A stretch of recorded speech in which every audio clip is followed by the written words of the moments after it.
Hey everyone, it's Crystal here at the AAFE Training Center, and today we are doing a first time lip. So as you can see, this patient has really nice lips at baseline, decent size, but doesn't have much shape to her lip, which is kind of what she wanted.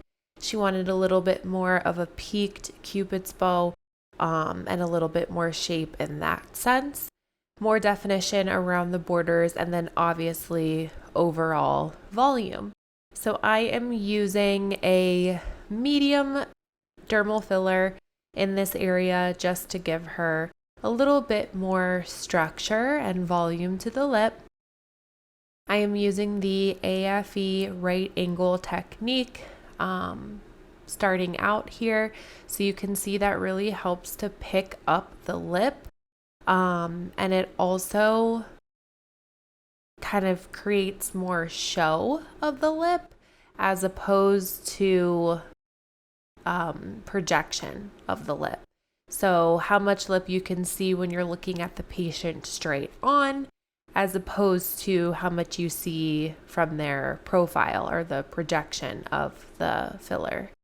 So you can see I just kind of went in, did a little bit of right angle, and then just kind of went in and did some standard volume as well. Now heading over to the other side, and I'm literally just going to be doing the same thing. You can see I'm spacing out my right angle technique a little bit more than I would on the average patient, because she does have such a decent lip size to begin with. So I'm trying not to add a crazy amount of filler, but I want to pick up the lip as much as possible. So you could see I'm kind of spreading them out a little bit more than maybe I would on someone that has a smaller lip. I do definitely put filler all the way to the corner there, but you can see I'm pushing the smallest amount of filler in that area. Her Cupid's bow was difficult because she doesn't really have much of a philtrum column, as you can see, so it was kind of difficult to see exactly where her Cupid's bow should be. So always just trying to line that up as best as possible. And I tried peaking it as much as I could to give her the most amount of volume there.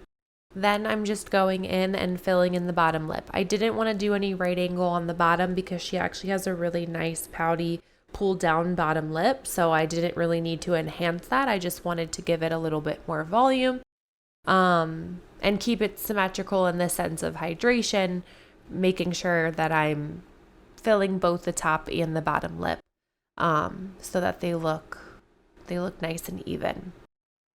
As you can see, I backfilled my filler into a ComfortTox 0.5 syringe. These are literally the same syringes we used for neurotoxin. And I like it because I have more control over how much filler I'm pushing. The needle is smaller, so it tends to be a little bit more comfortable for the patient.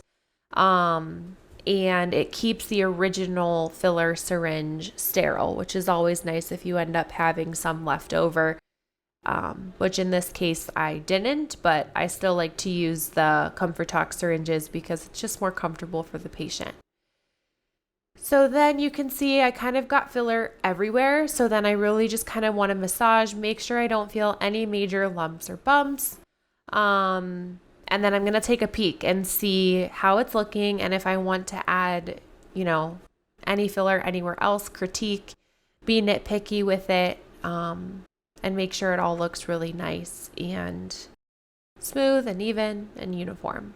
So just went ahead, made sure everything was looking good, and you can see I'm going back into that top left side of the lip because the right side I felt was picked up a little bit more than this side. So literally just a couple more little pokes, and that was it for the lip filler.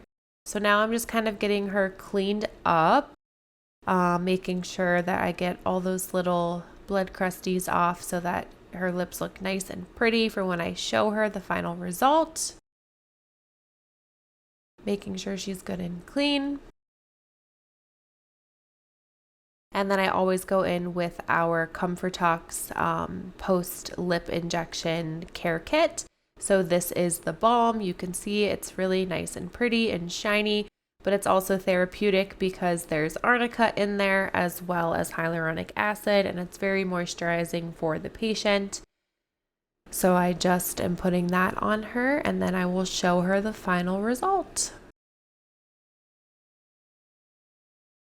Perfect. And that is it for this patient. She did a great job for her first time getting lip filler, and I hope to see you guys in the next one.